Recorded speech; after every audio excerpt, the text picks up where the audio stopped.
Halo semuanya, perkenalkan saya Firdania yang saat ini bekerja di salah satu unit kerja di lingkungan DJPJ. Kali ini saya mau membagikan hasil analisis saya terkait bagaimana penerapan standar dan strategi keamanan informasi di tempat saya bekerja. Selamat menyaksikan. Jadi, kenapa sih keamanan informasi ini penting banget? Apalagi buat instansi pemerintah seperti tempat saya bekerja. Simpelnya gini, setiap hari kami mengelola banyak dokumen pengguna jasa, surat kedinasan, sampai data-data internal. Nah, semua itu harus dijaga supaya 3 hal ini tetap aman. Pertama, datanya nggak bocor ke orang yang nggak berhak. Kedua, datanya nggak diubah-ubah sembarangan. Dan ketiga, datanya tetap bisa diakses kapanpun dibutuhkan. Nah, di lingkungan kerja saya, ada beberapa strategi yang diterapkan untuk menjaga itu semua. Yang pertama yaitu security awareness. Jadi, seluruh pegawai di kantor wajib ikut pelatihan online tentang keamanan informasi dan berbagai ancaman cyber. Saya sendiri pernah ngalamin langsung nih. Suatu hari ada email masuk ke akun kedinasan saya. Yang awalnya saya juga sempat mengira itu email resmi. Tapi pas saya perhatiin lebih teliti, ternyata ada yang aneh. Dari alamat pengirimnya sampai isi pesannya.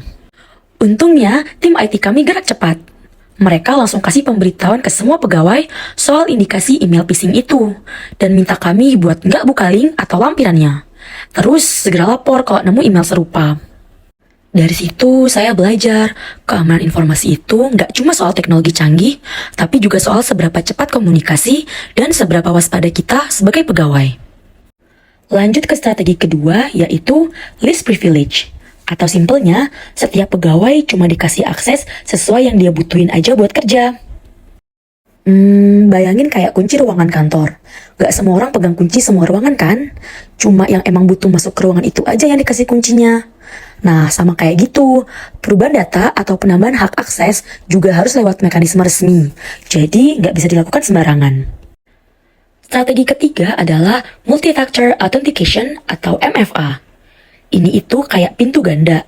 Jadi buat login, kita nggak cuma pakai username dan password, tapi juga butuh kode verifikasi tambahan dari aplikasi authenticator.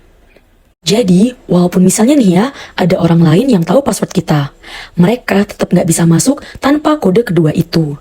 Ini ngebantu banget buat mencegah akun kita diambil alih oleh orang lain. FYI, saya sempat melihat tuh bagaimana organisasi harus menangani dugaan insiden kebocoran data. Dari pengalaman itu, saya jadi sadar kalau ancaman cyber ternyata bukan cuma ada di materi kuliah, tetapi memang bisa terjadi di dunia kerja. Untungnya, organisasi langsung bergerak cepat dengan melakukan investigasi melalui tim yang berwenang untuk mencari tahu penyebab kejadian sekaligus meminimalkan dampak yang ditimbulkan. Menurut saya, dari kejadian itu ada satu pelajaran penting. Keamanan informasi bukan cuma soal mencegah serangan dengan teknologi, tapi juga soal kesiapan organisasi dalam mendeteksi, merespons, dan belajar dari setiap insiden yang terjadi. Setelah saya mempelajari mata kuliah Cyber Security Awareness, ternyata berbagai langkah yang diterapkan di tempat saya bekerja juga sejalan dengan standar keamanan informasi yang digunakan secara internasional, seperti ISO 27001 dan NIST Cyber Security Framework. Kesimpulannya, keamanan informasi yang baik itu butuh 3 hal yang saling melengkapi, yaitu manusianya yang sadar dan waspada, prosesnya yang jelas dan terstruktur, serta teknologinya yang mendukung. Dan menurut saya, penerapan keamanan informasi di tempat saya bekerja sudah berjalan dengan baik. Tapi tentu saja, upaya ini tetap perlu terus dikembangkan loh ya. Kedepannya, hal-hal seperti simulasi phishing rutin, evaluasi akses berkala, dan penguatan prosedur penanganan insiden bisa terus ditingkatkan biar organisasi makin kuat. Itulah kenapa keamanan informasi bukan tanggung jawab tim IT doang, tetapi tanggung jawab kita semua sebagai pengguna sistem. Terima kasih sudah menyaksikan video ini, semoga bermanfaat.